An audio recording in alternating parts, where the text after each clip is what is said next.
Good evening and welcome to Monday's Lanarkshire Live with me, Frank McGroarty. On tonight's programme, we'll be looking at a revolutionary new treatment for ME with Robert Cameron and Dr David Mickle. Also, we'll have Jim Grimm, the Secretary and Organiser of the Youth and Literary Guild, in the studio to talk about a new schools poetry festival which will be taking place around North Lanarkshire. But before we do all that, we're going to cross over to our news correspondent, Katrina Renton, with all the latest headlines.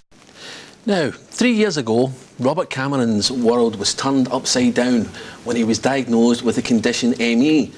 Not only did he have to give up his work, and also his hobbies, but he also was unable to play with his two children. Now, Robert is in the studio with us today, looking at the picture of health, along with the man who helped him on his road to recovery with a new treatment. It's Dr David Mickle. Gentlemen, welcome into the studio. Thanks for having us. We'll start off with you, Robert. Now, can you tell us what was life like before the illness? Well, before the illness, it was, life was good. Well, what I thought was good. I was working in my local printers. I was a printer to trade. It's a heavy job, a lot of things involved, working shifts, involved in my local church and helping clubs out there and playing in the football team and, you know, just your general family life with all these things juggled in about it, you know. Yeah. So when did you first get the signs that something was wrong? Well, now I know that there were signs well before this, but the initial sign was that in March 2001, I just more or less was on night shift and I more or less just come home and collapsed and said I can't cope with this anymore, not knowing that it was ME. And I ended up in hospital for a couple of days and did all sorts of tests, so that was more or less when it all kicked off. Say your real lowest point, you were looking just for some inspiration to try and make life more bearable, and then you came across this new revolutionary treatment called Mickle Reverse Therapy. That's right, if I've got it right, and especially with the guy sitting over. So how did you come about it? Well, I actually came about it a year before I actually got the treatment. It was from a friend of mine who lives in Kirkliston, just outside Edinburgh, who saw they did a trial in Edinburgh for the therapy, and it was in the new local paper there, and she sent it to me. But at that point, I mean, there's a lot of people that try a lot of different treatments for this. You know, there's Chinese medicine and there's all sorts of things, and they all help you cope with it. But this was said it was a cure, you know, and you know, at first you're a bit sceptical about it, but I thought, well, I can't get any worse than where I am just now, so let's go for it. So it wasn't until a year later when an elder from my church said, well, have you heard of this therapy? And I says, oh, I've heard of that.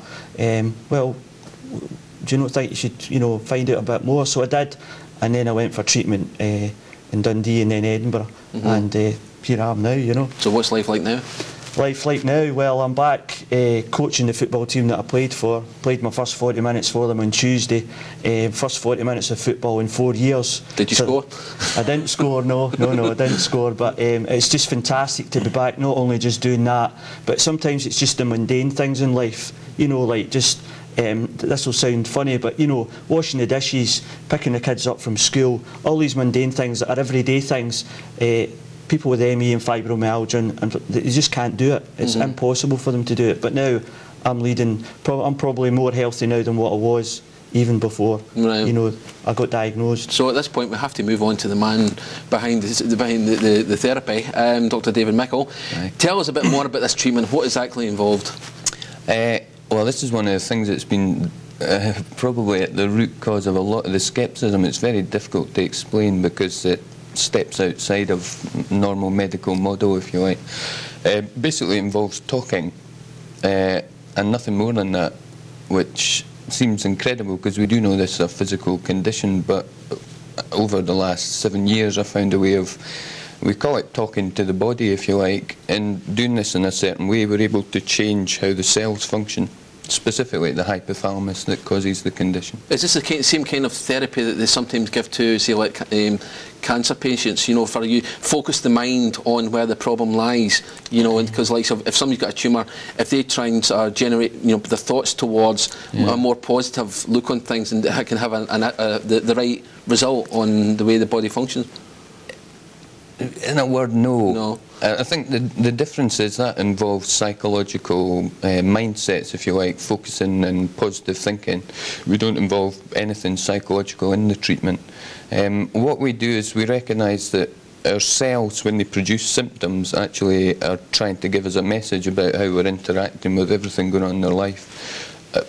Mickle reverse therapy has learnt how to show people like Robert how to access that information and then make the changes and the symptoms stop in front of them. And people that do undergo the therapy, they become therapists themselves, like this gentleman here. Yeah, Well, I thought that would be ideal, because who knows more about it than the likes of Robert. There's not a better job I could have right now as to give clients. I mean, I'm saying to clients today, for instance, look, where I am just now, you can be, because a year ago I was sitting where they were, you know, and now roles are reversed, but they can have that. They can have the same life I'm having just now, you know, and move on. Whereas, you know, if they're stuck in the way they are just now, they're just really treating the effects of the illness. Whereas Mickle reverse therapy is dealing with the cause, which is the hypothalamus gland. But my first guest is singer-songwriter David Grimm, who is currently touring around schools in the Lanarkshire area, which is part of a national project that's designed to promote an anti-drugs message. David, thanks for coming into the studio. No problem. Now, you're calling this tour Natural High. So is music the natural high then? Well, music is my natural high. The whole idea and the message that goes throughout the schools is to promote a healthy lifestyle to young people and to encourage them to use their talents to get a natural high, rather than getting involved in things like antisocial behaviour, drugs and crime. And I'm there to prove that there's an alternative out there, and that's a natural high. So that's the main difference between this campaign as opposed to any other anti-drug campaigns, is you're promoting the emphasis on choice rather than doing likes of the scare tactics that, you know, it's been done in previous anti-drugs campaigns. I think the idea really behind the presentation is about encouraging young people that everyone's got a talent, everyone's got something inside themselves that they can do or they can use to be able to get this natural high, whether that's using music, whether that's using sports. No matter what you're good at, no matter where you come from, no matter who you are, we've all got something inside ourselves that we can use to get a natural high. So how did you become involved in this? Well, about 6 years ago, I was involved in some radio station work, and they were putting on anti-drugs events for young people, which is great. It was getting them off the streets and giving them something to do. And I just felt that a little bit more education was needed. So I wrote the song Natural High based on my own experiences, really. Obviously, I get a buzz from performing on stage, supporting famous people in concert and things like that. And basically, I'm just there to tell the students it doesn't matter who you are or where you come from. You can all get that natural high.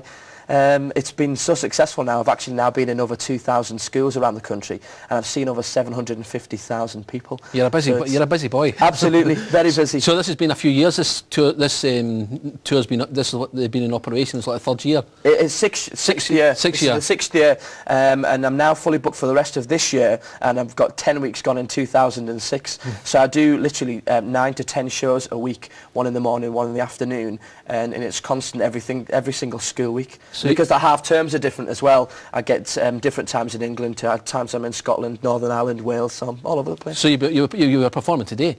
I was performing today, yeah. I've had 2 presentations today, yeah. I've been at Carluke and I've been at Bigger High School as well. So it's been a really, really fantastic tour, actually. I've done 21 different schools in the area.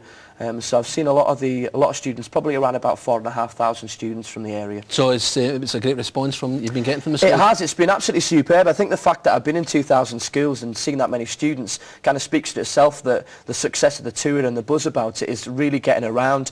And it's really thanks to South Lanarkshire Council, the Community Safety Partnership, that I'm actually in the area. It's through your local education as well. So it's starting to take hold. It's getting really, really positive. It's the first time I've ever been in the area and done so many schools. It's kind of gradually built up. When I was first in the area, maybe did 3 or 4 schools. More people came down to see it, different councillors, different organisations, the police, etc. And it's kind of built up and built up and built up. And this year there was 21 schools involved in all. So the length of the show itself is it an hour long? It's an hour and 15 minutes long, and it uses music and interaction, so there's competitions inside there. Like I say, it's all based around my song Natural High, and there's a line in the song that says, use your talents wisely. whether it's mind or sports or fame. And there's 3 competitions in the presentation. The sports competition, to get them involved on stage and prove that you can use your talents, whether it be football, netball, basketball, athletics, no matter what you're good at, that sort of side of things. The mind competition, after hearing quite a lot of the messages, they're asked to write an anti-drugs slogan, so kind of put into their own words a reason why they wouldn't get involved in drugs, which has been absolutely amazing, the response that you have from that. And the fame competition, where right at the end of the presentation, they've heard a lot of the messages, they've had a little bit of interaction, but they get to let their hair down and really get involved on stage. You have people up dancing, and it's really, really fun, really interactive. Have you discovered any stars along the way? We discovered this stars every single day. Too many to mention. It's the enthusiasm of the students is really captured within the presentation, and it really proves that anyone out there can get a natural high. And in terms of the content, you were talking about the likes of the singing, the interaction between yourself and your audience, but in terms of the actual songs, it's all your own work? There's a few covers in there as well, obviously, just to get them whipped up, get them lively a little bit. There's only 4 songs in the presentation. Natural High is the main emphasis. It's actually been remixed by the producers for Robbie Williams and Usher, the Sound Syndicate Productions. They've remixed the song, and that's in there as well. So it's the normal schools mix, which is on a limited edition at the moment, and this dance mix, which has gone down tremendously well. And the thing is, you mentioned about the songs being remixed, and it's out on CD. It is out on CD. Which you happen to have brought with you. Lovely. Hello. Lovely club. Yeah, there's a Natural High limited edition CD available. All the money from the CD goes back into the promotion of the message. It's available on my website, which is www.david-graham.net. It's the Natural High limited edition schools mix. The remix has just been released in Asia, in 10 different countries throughout Asia, so that's quite an exciting thing to be happening at the moment as well. And as well as a ringtone. It's now a ringtone as well, which is fantastic. You got the ringtone, you've made it, because I mean, absolutely, everybody's after ringtones. Well, it does. I mean, the ringtone, it happens to kind of top 40 artists. Yeah. So we were quite excited to actually get that first step on the ladder with a ringtone as well, which is tremendous. So in terms of the tour, what's your next port of call? My next port of call, tomorrow morning I'm at Lanarkshire Grammar, and then in the afternoon I'm at Lesmahago High School. So another 2 in this area, and then I travel on from then tomorrow night. I've got a 6-hour drive. I'm in Holyhead in Anglesey, which is North Wales, on Wednesday, doing 2 shows there, and Thursday 2 shows in Amlook, which is just outside Holyhead, and Friday I'm in Solihull. So it's busy time at the moment, busy time. So when you're doing all this touring, have you got time for your own career?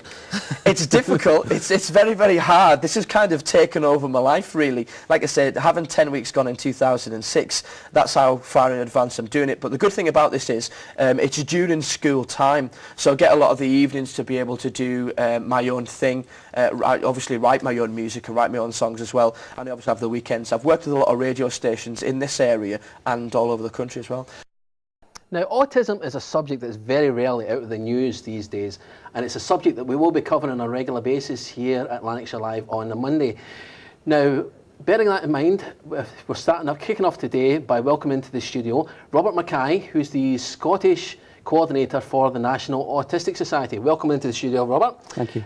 First of all, can we look at this actual autism itself in the sense that, for those who have not experienced autism, what would you say was people's perception of autism? Is it just a case of, did they look no further than the MMR and the Rain Man movie? I think quite a lot of people take those 2 items and associate that as being the only things to do with autism. There are other people out there who do look at autism as being a particular mental health problem or a learning disability. And the important thing to say about autism is it's neither of those things. It's a very distinct developmental condition, and it doesn't necessarily mean that someone who has autism does have a learning disability. Some people will, but it's not in itself a learning disability. I mean, when you actually refer to somebody as being autistic, it's not like saying like somebody's got a common cold, you know, there's a label, you know, you can see straight away that person's got a common cold.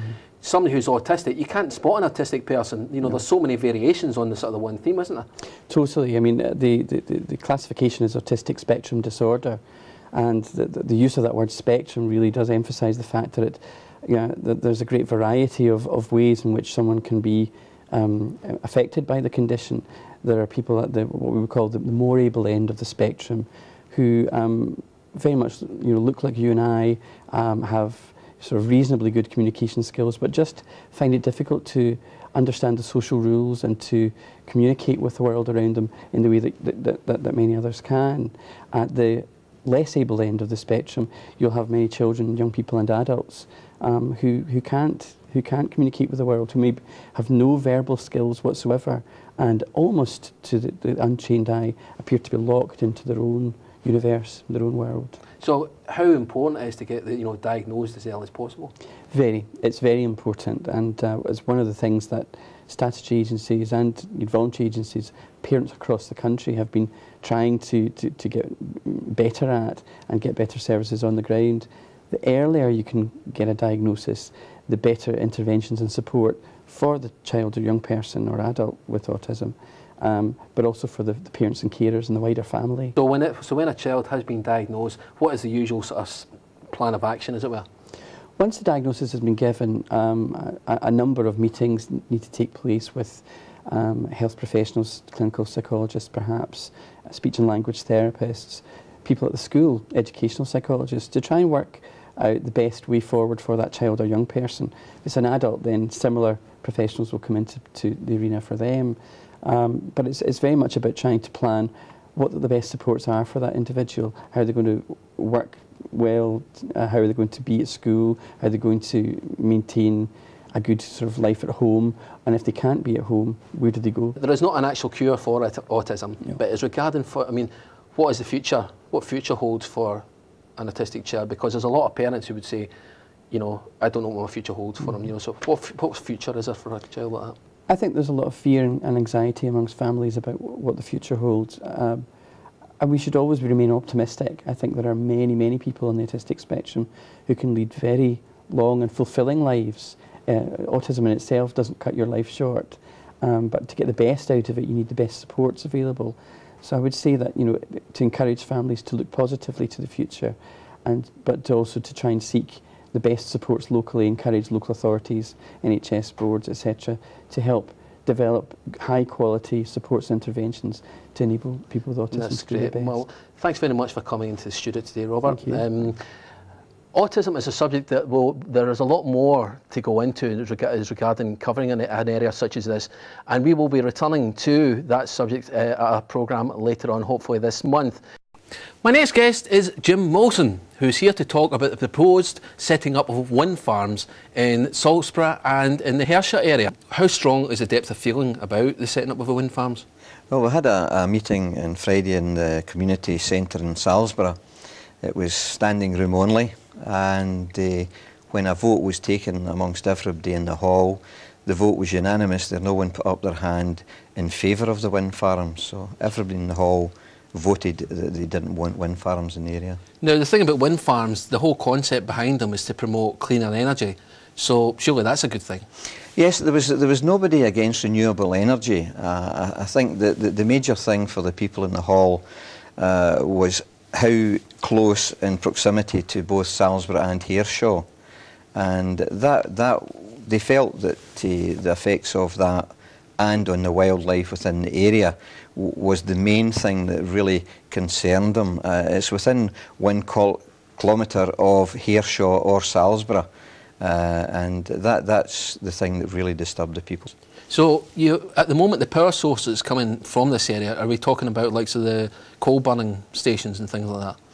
No, really what the fossil fuel stations, I think there's 2 in Scotland who burn coal, and at this point in time, the power, we actually export power from Scotland down to England. So that's another issue that the people felt, that the amount of wind farms that are coming to Scotland, and in particular North Lanarkshire, because it's not just Hertfordshire and Salisbury, there's areas like Shotts and all round about North Lanarkshire that the planning permission has not been asked for yet. And we did get a statement from the North Lanarkshire Council, who basically reiterated saying about how the application had been made, and so nothing's really set in stone. There's still a lot of discussions to be done. Yes, this is one of the things. Wind farms are in their infancy. I think that the volume of them in Scotland is quite considerable compared to England. But again, it's the main thing, the residents and the people in the local community. We hope that the politicians will listen to what the people are saying, because it wasn't a political rally, it was just normal folks like myself who were along to say, look, we really don't want this in our area. It'll look unsightly. Anybody going down the main M8 motorway will see this from a tourist industry point of view. We can't see that it will help the local economy. There's so many things in this, along with the wildlife, that people are not happy about, and it's in its infancy. We don't know the damage that will be caused by the noise, or telecommunications, or radio, or television even. So there's so many things in this that you can't get answers to at the moment, and I think the people feel we don't want to be guinea pigs and we don't want the eyesore. I mean, on Sunday, millions of sports fans from around the world will be tuning in to American football's grand finale, the Super Bowl 38 at Jacksonville, Florida. Now, if you fancy yourself as a bit of a Joe Montana, Dante Hall and Emmitt Smith, then there are teams closer to home who'd be willing to make use of your services. My first guest is Colin McMullan from the Clyde Valley American Football Organisation, who's here to tell us a wee bit more about that. Colin, welcome to the studio. Thanks very much, Frank. Tell us about, now, Clyde Valley American Football Organisation, how many teams are we talking about here? At this moment in time, we've actually got 4. There's cadet level flag, then there's junior level flag who are connected with us, then there's contact junior and contact youth at this moment in time. So if people who have not really come across this before, flag is like the non-contact version of American football. Is it the same way as what it's like touch rugby, where you don't actually tackle your stuff? Yeah, you're deemed as tackled in flag football when you have 2 flags attached to the side of the belt. When the person catches your flag and holds it up, where he takes the flag from you, you're deemed to have been tackled there. So in terms, with that type of sport, it could be open to boys and girls, anything at all. Anyone that's interested in sport, fast, good hands, good hand and eye coordination, I'm sure we'd take them in and give them a shot to see if they're any good at it. And about for as far as the kitted, the contact version, are we talking about just youth kitted? No, there's junior, which junior kitted is from 13 to 16-year-olds, and then the youth kitted comes in 16 to 19-year-olds. From there, they can go on to the likes of the East Kilbride Pirates, which is Runby and Smith and company just now. So they can go from 9 in American football right through till as long as you can stay fit and pump those muscles. Had much success? Both teams are quite successful, I've got to say. In the Hawks, we actually were British champions, not last year, but the previous year. We're still Scottish champions this year. And I think in the last, if I'm right, 3 years, we've only been beaten twice. And that was by a very good team, the North Lanarkshire Rams. Just up the road. We're local rivals, not even the English, we're local rivals. You touched on it briefly as regarding about other opportunities for the players. You know, you're going from the youth, the junior, the youth, going into the senior level with the Pirates. But in terms of people who had a taste at all levels and they want to take it to another level, you've had guys who have been able to do that. Yeah, we sent 2 players, Lee Collins and Graeme McMillan, to the States last year to play at college level. Lee's back just now, having learnt an awful lot of stuff out there and passing it back into the team again. He's helping us with the coaching side with the Hawks as well as playing. And Graeme's still over in the States just now. He's going on to, I think it's two-level college or something like that, or 3-level college, and doing really, really well. In fact, the only thing that stopped him getting into grade 1 was his weight. He wasn't heavy enough to be 250 pounds. Now, that's all for this evening. Thanks very much to all my guests, and to you for watching. Bye for now.